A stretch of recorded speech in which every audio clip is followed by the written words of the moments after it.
Greetings and a warm welcome to episode 21 of the Australia-China Media Watch podcast. This week, we're looking at news articles published from Monday, the 4th of April 2022, running through to Sunday, the 10th of April 2022. During the course of the week, there were 27 articles in the Global Times relating to Australia. And in contrast, there were 11 articles in Sky News Australia relating to China. Let's begin by taking a closer look at the headlines for the week, beginning with the Global Times.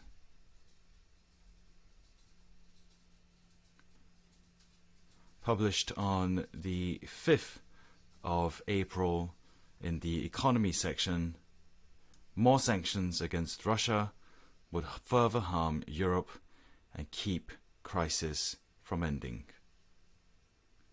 This is followed by Cold War schemer, reminiscing in its past victory, the US brings color revolutions to 21st century to maintain its hegemony.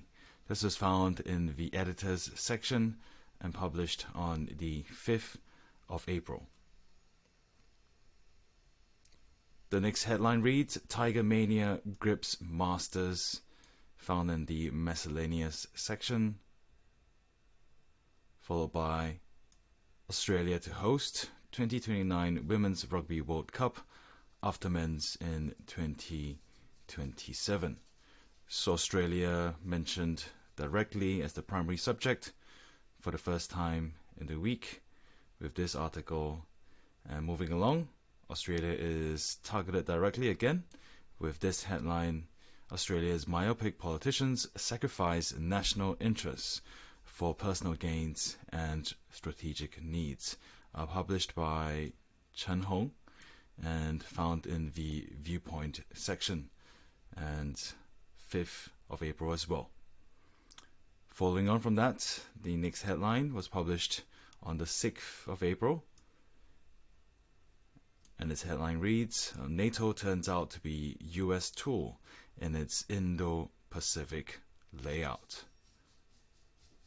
Also published on the 6th of April, AUKUS plans hypersonic weapons to confront China as US speeds up NATO Asian allies coordination.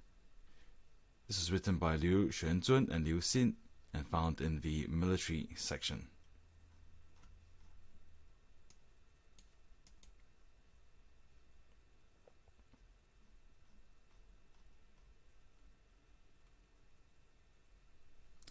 Published on the 8th of April, food price inflation tightens belt for Aussie families. Fiji lifts quarantine measures to revitalize tourism. On the 8th of April, originally by Xinhua. On the 8th of April as well, Out of the Woods, China-New Zealand upgrade FTA in major boost for bilateral regional cooperation. Published on the 7th of April. On the 7th of April, the rainy commute, found in the world section. This was published on the 7th of April. Verstappen eyeing smooth weekend relating to the F1 Grand Prix of Australia. Published on the 7th of April. Changing negative impressions towards China. What lesson have Indians learned from their own experiences? This is followed up by this next headline, Opinion. Australia's attempt to use Quad for its trade woes will fool no one. Written by Wang Yi on the 7th of April in the Expert Assessment section. Published on the 7th of April, US NATO seek united front with Asia-Pacific allies to isolate Russia, pressure China over Ukraine crisis. Written by Liu Xin and Xu Yelu and found in the Top China News section. Australia is the mentioned once again in this next headline. AUKUS strengthens alliance to threaten China, Russia with hypersonic missile pact. Written by Song Zhongping in the editor's pick section and published on the 6th of April.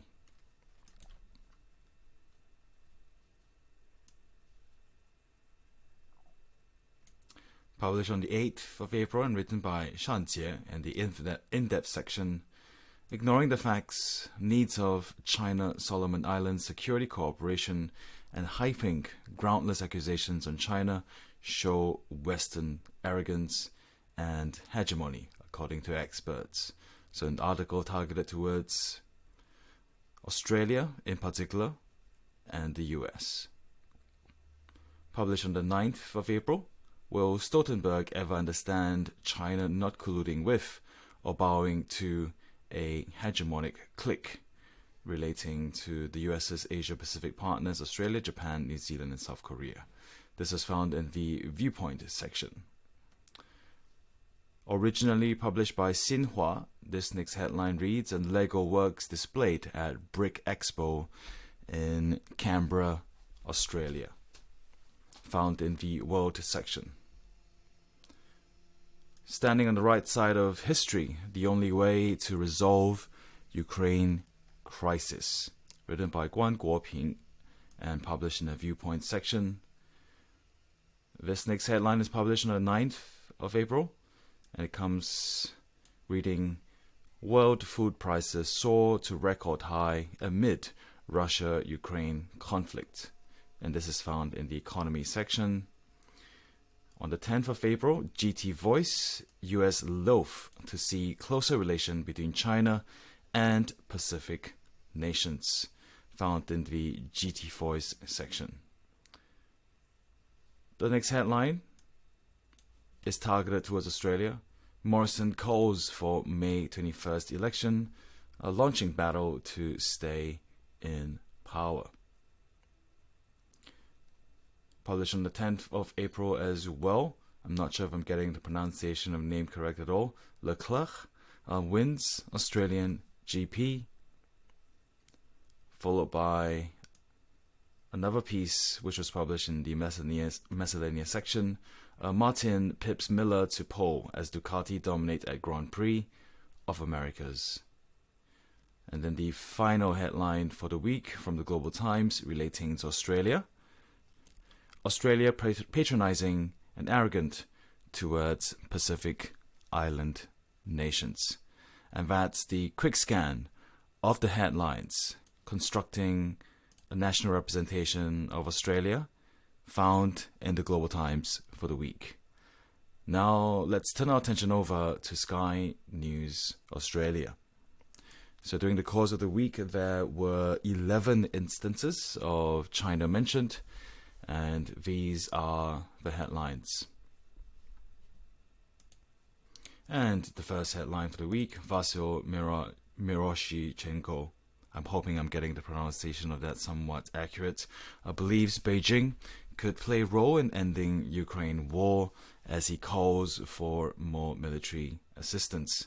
With the subheader, Ukraine's ambassador to Australia has pointed to Russia's closest ally as the one nation that could step in to end the deadly invasion, as he detailed a threefold approach to cripple Moscow and push its tens of thousands of soldiers out of the war-torn country. Published on the 4th of April. The next headline reads, Peter Dutton flags nuclear submarines' arrival much sooner than expected and warns against ignoring worrying signs from China. Defense Minister on April the 5th warned against ignoring the very worrying signs of Chinese militarization as he flags Australia's nuclear submarines will arrive much sooner than predicted. Former Australian Prime Minister Tony Abbott says Russia's war in Ukraine could embolden Xi Jinping to invade Taiwan. Former Prime Minister Tony Abbott has warned that Russia's invasion of Ukraine could embolden China to launch an attack on Taiwan, published on the 5th of April.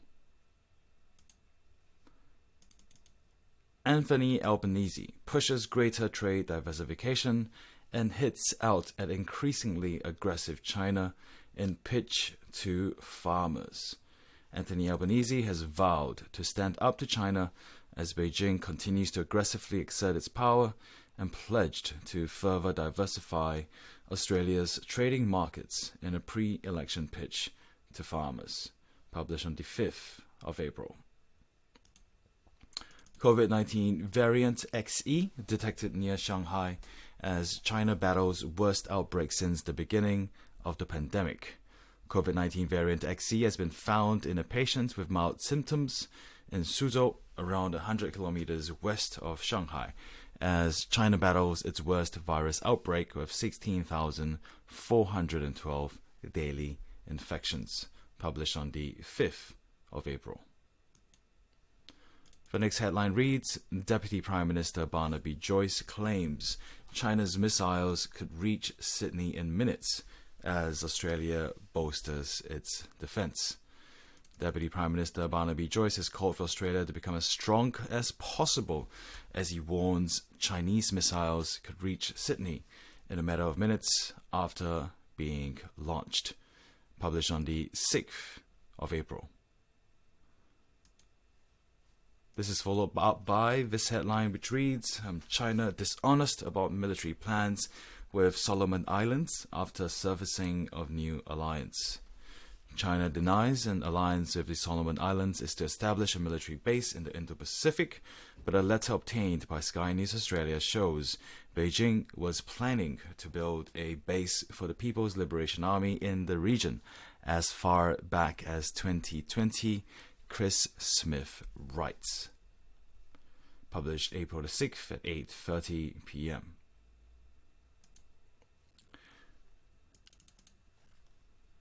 The next headline reads, Australian intelligence chiefs meet with Solomon Islands Prime Minister to share concerns about Chinese security agreement. Top Australian intelligence agency chiefs have met with the Solomon Islands Prime Minister over concerns of the Chinese security agreement in the region, published on April the 7th. So, a number of instances of repetition through synchronicity up to this point, and it's pretty clear the tone of Sky News Australia for the week. And constructing China's recent move as signposting this is China now presenting more than just an ideological threat towards Australia, but one of a physical one as well. And this has been repeated through the headlines for the week. Let's continue to unpack. And the next headline reads, China has in return accuses Australia of having a colonial mentality, published on April the 7th at 12:25 p.m. And the next headline, Peter Dutton lashes out at Christina Kennelly over threat of conflict from emboldened China. She doesn't have a clue. Published on April the 7th, 2020 at 5:54 p.m. The final article from the week from Sky News Australia relating to China has this following headline. Incoming US Ambassador to Australia, Caroline Kennedy, questioned on Chinese influence in the Indo-Pacific region. The United States incoming ambassador to Australia, Caroline Kennedy, has struggled to answer questions in relation to China's presence in the Pacific, and this is published on April the 8th, 2022. This concludes our look at the headlines for the week.